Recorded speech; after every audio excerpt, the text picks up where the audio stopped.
Hello, good morning. I wanted to ask how many of us remember the images of the big three auto executives coming into Washington, D.C. for their congressional testimony. And they flew in on their private planes for their bailout money. And the industry and the media coverage was scathing. And they showed them as outrageous and elitist and extravagant. And even the congressional questions to them asked them, "Sir, are you planning to leave your plane here and fly home commercial?" And the cringe-worthy responses where they sat there embarrassedly saying no. And so even notoriously frugal businessman Warren Buffett had gotten pulled into the conversation over the years, and he was asked, how do you justify this plane, even by his own business partner? And he had a hard time with that. But in his practical way, he said, he named his plane the Indefensible. So he wanted to have this plane. He couldn't verbalize the value of it besides him wanting to have it and the ease of it, but he knew that there was value there, but he was defending it by calling it the Indefensible. And so I'm not suggesting that professional societies and being a member and being involved in professional society certainly requires the financial outlay of owning and operating a private plane, but I'm suggesting that perhaps this decision process may be similar. It may look like there's benefit and advantage for some, and is there tangible, measurable benefits for the company? And so how many of us are challenged, and even by our own business associates, of the outlay of being involved as a member, exhibiting, being involved in a professional society? So on the outside, it looks like I'm sending a lot of people out of the office. I have travel and accommodations expenses. I'm decrease in utilization rates. People are writing papers and preparing presentations. It's a lot of time. Perhaps you are investing in having a senior leader serve as a member of the organizing committee or as a leader in the society itself. That's a huge time and resource investment. And what are the optics that surround that sometimes? Are you going to another golf outing? Are you having another nice dinner? And are some of these activities set against the backdrop of resort locations? And how do you defend those optics? And a lot of what I'm going to say, I think, this afternoon it's all going to sound like common sense, but perhaps packaged in this one discussion, this conversation, it might give you some case for defending your involvement. So I would suggest there are 5 main categories of benefit. The first would be projecting your corporate image. All of our organizations are different and our leaderships are different. We have different views of what we want to accomplish with our company. So by where you present and who you send to present and be involved in these activities, are you projecting your corporate value system? Do you show that you value professional development? Do you show that you hire diversely? And do you show with the projects that you present, do you think sustainably? And so I think you can use these types of projections and visibility as both marketing tools and recruiting tools. So employees and clients could be seeking what you're offering, and you could be projecting that to them. Second would be business development. And so when you present your well-touted successes and your innovative projects, your challenges overcome and your envelopes pushed, you're presenting yourself as a leader or a specialist in those areas or those regions. And as all of our professional societies are understanding that we need to involve owners. We need to be reaching out to structural engineers. We need to have owners be more involved in what we're doing. And so you could be seen as a specialist in that area. And so I did a lot of interviews with members to come up with the information for this presentation. And somebody said to me, he said, my backlog measurably tracks the conferences that I go to. And he said, I haven't been going to the DAM, rail, whatever it was. conference, and I notice a significant drop-off in my backlog in that area.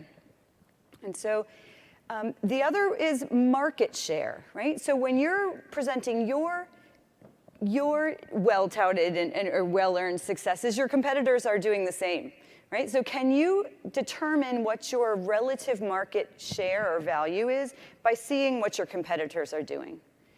And as well, can you gauge where the industry's going, all these cool innovations that we hear about this morning, by looking at a program as a whole? Instead of a series of individual presentations, do you look at the program as a whole, fly above it, and see what presentations are being offered? Is there a lot on drilled shafts? Is there a lot on bio-inspired technologies? And where could, in 3D printing, where could these innovations be taking us? And where should our companies start to think about these opportunities and invest? And so 3, technical expertise. You can go to one of these conferences every other week in the geo industry. We're very, very aggressive and very involved and excited about what we do. And those opportunities provide engineering design, new technologies, and they give us the PDH requirements we need for our licensees and expand our service profiles. But in addition, especially at a conference like this, case histories, everybody loves case histories. Right? And you get to see and learn from them. And another colleague had said, if I go to a conference and I come back with one idea that I can immediately implement, then that he would consider that a successful event and worth the value of sending his employees to that.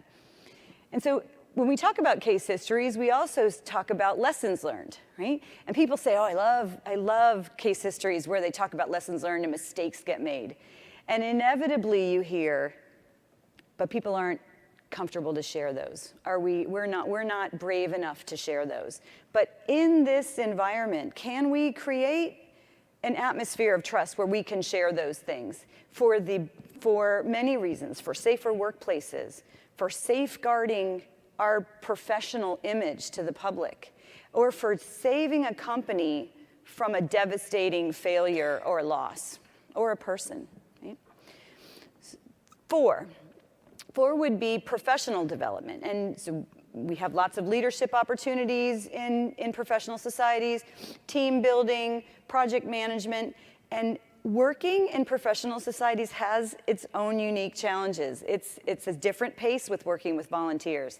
It's a different pace. There's a different level of expectation with working with. So there are unique opportunities there for leadership. Ethical courses in ethics, courses in project management, and so that gives you lots of opportunities. And then mentoring as well. So many of you, probably all of you that I know here, I've only met through professional societies. And we support each other and give each other opportunities. And by becoming involved, young people, we keep reaching out to you as young people. Get to know us. We will look for opportunities to pull you in. We're always looking for ways to match people with opportunities that will help their careers, that help their lives advance. So 5 is the greater good. And so what does the greater good mean in this conversation? And for me, I think the greater good means win. So everybody wins with the greater good. But to understand and allow everyone to win, you have to understand everyone's needs, expectations, and goals. And so we have very varied membership in all of our groups. We have owners and contractors and engineers, material equipment suppliers, researchers. Without understanding everyone's needs and goals, we can't really allow everyone to win. And so by having that conversation, we can create consensus. Right? And we can provide documents and recommendations and guidance that move the industry forward. We're not always going to agree.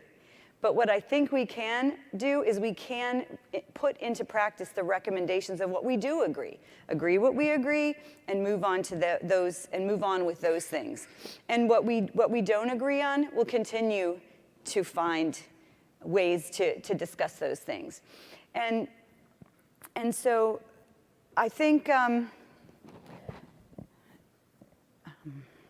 I just lost my train of thought there for a second. And so, so with the consensus, you can, so with consensus, you can, the ultimate goal is to provide increased safety, higher quality, more durable, and sustainable solutions. And is it incumbent upon us, knowing the value that we have to be able to make change, is it incumbent upon us to develop the opportunities that allow us to do that? And so hopefully that case, those are our 5 things, and hopefully that case will give you some little bit of defense to be able to go back to your companies and increase your involvement. And so circling back to the plane again for a second, Warren Buffett evidently was able to make that case for himself. So he, instead of just looking at the convenience and the extravagance of it, and he liked his plane, he was able to enumerate the other values. So reduce stress on his executives, less time in airports and safety, in security, and then also being able to capitalize on some of those opportunities that perhaps his competitors were not able to capitalize on. And so in testament to that, he changed the name of his plane from the indefensible to the indispensable. And I thought that was a great transition. And I'm hoping through this conversation that we might be able to see our involvement in professional societies as indispensable as well. So, thank you.